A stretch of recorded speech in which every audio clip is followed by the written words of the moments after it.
आज मैं एक ऐसी फिल्म देखकर आया हूं जिसके लिए शब्द कम पड़ रहे हैं। Mind blowing, terrific, extra ordinary. भाई थिएटर में गूज बम्स पे गूज बम्स आ रहे थे। मैं बात कर रहा हूं कांतारा चैप्टर 1 की, जो टेक्निकली कांतारा का दूसरा पार्ट है। 3 साल पहले जब कांतारा आई थी तो सब सिर्फ उसके आखिरी 15 मिनट की बात कर रहे थे। अब जब सबके एक्सपेक्टेशंस आसमान पर थे, क्या ऋषभ शेट्टी दोबारा वो जादू कर पाए हैं? तो चलिए बात करते हैं।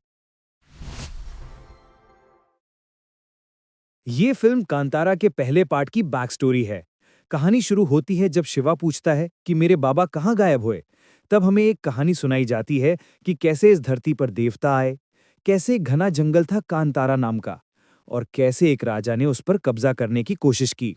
कहानी का हीरो है बैरमे, जिसे ऋषभ शेट्टी ने ही प्ले किया है, जो अपने कबीले के लोगों से अलग है और नई नई चीजें खोजता रहता है। दूसरी तरफ है राजा का बेटा गुलशन देवैया, जो एक पियक्कड़ है और जंगल के नियमों को तोड़ देता है। यहीं से बात इतनी बढ़ जाती है कि वो एक महायुद्ध का रूप ले लेती है। पहली फिल्म के एपोजिट, जहां पहले 2 घंटे शायद ज्यादा लोगों को याद नहीं, इस फिल्म की कहानी शुरू से ही आपको पकड़ लेती है। ये ज्यादा सीधी और एंगेजिंग है। दोस्तों, इस आदमी के लिए बस एक ही शब्द है, मान गए। ऋषभ शेट्टी ने ये प्रूफ कर दिया है कि अगर विजन क्लियर हो तो एक ग्रैंड लेवल की मास मूवी बनाने के लिए 300-400 करोड़ की जरूरत नहीं होती। कांतारा के पहले पार्ट में ही हम उनकी एक्टिंग के कायल हो गए थे, लेकिन ये फिल्म आपको उसका 100 गुना करके दिखाएगी। रोल के लिए उनका कमिटमेंट और डेडिकेशन देखकर आप हैरान रह जाएंगे। हर एक सीन में ऐसा परफॉर्मेंस दिया है कि गूज बम्स आ जाते हैं। कोई डोले शोले नहीं, बल्कि एक देसी स्ट्रॉन्गेस्ट बॉडी बनाई है, जिसे देखकर ही समझ जाओगे कि हाँ, इसके अंदर ताकत तो है। उन्होंने खुद इसे लिखा है, डायरेक्ट किया है और एक्ट किया है। हर एक फ्रेम में उनका कन्विक्शन साफ झलकता है। पहली फिल्म का बजट सिर्फ 16 करोड़ था और इस बार का बजट 125 करोड़ बताया जा रहा है। और भाई, जितना पैसा बजट में बढ़ा है, उतना पूरा स्क्रीन पर लगा दिया है, ऐसा फील होता है। जो फ्रेम स्क्रीन पर आते हैं वो 125 करोड़ से कहीं ज्यादा के लगते हैं। 200-300 करोड़ वाली फिल्में भी इसके आधे नहीं लगती।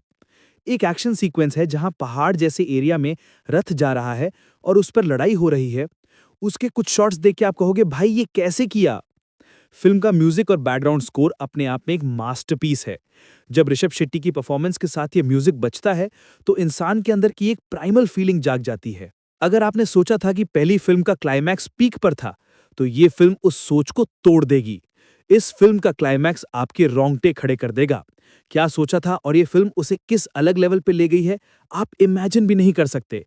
जिस तरह कांतारा का पहला पार्ट उसके क्लाइमैक्स के लिए याद किया जाता है, ये भी पार्ट क्लाइमैक्स के चलते हमेशा लोगों के बीच चर्चा का विषय बन जाएगा। कुछ सीन्स तो ऐसे हैं कि आप हाथ जोड़ के खड़े हो जाओगे। ऐसा लगता है जैसे खुद भगवान आपकी मदद करने आ गए हैं।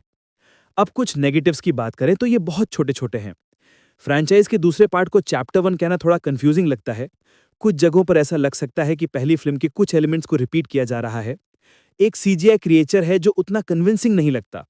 लेकिन ये सब छोटी-मोटी बातें हैं। ओवरऑल फिल्म एक मास्टरपीस है। दोस्तों, हम जिस सिनेमा के लिए भूखे थे, जिसके लिए ताली बजाएं, सीटी बजाएं, स्टैंडिंग ओवेशन दें, ये वो सिनेमा है। ये फिल्म आप अपनी पूरी फैमिली के साथ देख सकते हैं। ये एक शानदार एक्सपीरियंस होगा। ये फ्लॉलेस फिल्म नहीं है, लेकिन जो इमोशंस और फीलिंग्स ये डिलीवर करती है वो अनमैच्ड है। अगर आपने पहली कांतारा देखी थी और अच्छी लगी थी तो इसे मिस मत करना। आपको ये रिव्यू कैसा लगा और क्या आप कांतारा चैप्टर 1 देखने जा रहे हैं? अपनी राय कमेंट बॉक्स में जरूर बताएं। ऐसे ही और धांसू रिव्यूज के लिए फिल्मी कैप स्टूडियो को सब्सक्राइब करें। मैं मिलता हूं आपसे अगले वीडियो में। Bye bye.